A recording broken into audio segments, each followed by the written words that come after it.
Naku po. Sinilipan ka lang noon kasi nakapalda ka. Gusto lang niya makita yung panty mo. Kaya ganun. Han, namimigay daw ng bigas yung kapitbahay natin ah. Namimigay ng bigas. Sino doon? Yung kapitbahay natin na lalaki, nasulo lang sa buhay. Ah, yung kapitbahay natin na mahilig manguha ng panty?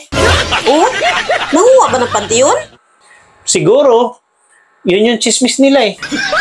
O ano, ikaw na ba pupunta ron? Para kumuha ng bigas? Sayang din kasi, ang mahal ng bigas ngayon. Ikaw na lang siguro ang pupunta ron. May gagawin pa kasi ako. Ah, sige, ako na pupunta doon. Ang tagal nung isa. Kanina pa yun ah. Isang oras kalahati na. Wala pa.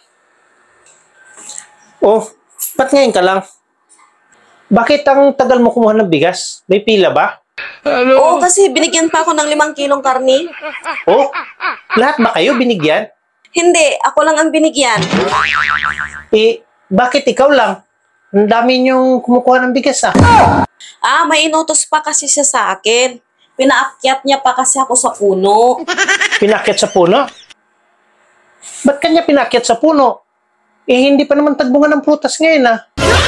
Ewan ko kung bakit niya ako pinaakyat. Tapos nangawit na siguro liik niya sa kakatingala, pinababa niya na ako. Naku po. Sinilipan ka lang noon kasi nakapalda ka. Gusto lang niya makita yung panty mo. Kaya ganun. Naku Han, alam ko na mga ganyang style ng mga lalaki. Kaya hindi siya magtagumpay. Ako ba naman maiisahan? Hindi niya masisilip yung panty ko. Eh, anong ginawa mo? Hinubad ko panty ko. Nilagay ko sa bulsa para hindi niya makita. May iling-iling pa nga siya eh. Siguro, dahil hindi niya nakita panty ko, ako pa. Pinuri pa nga niya ako eh. Paano kanya pinuri? Sabi niya, very good.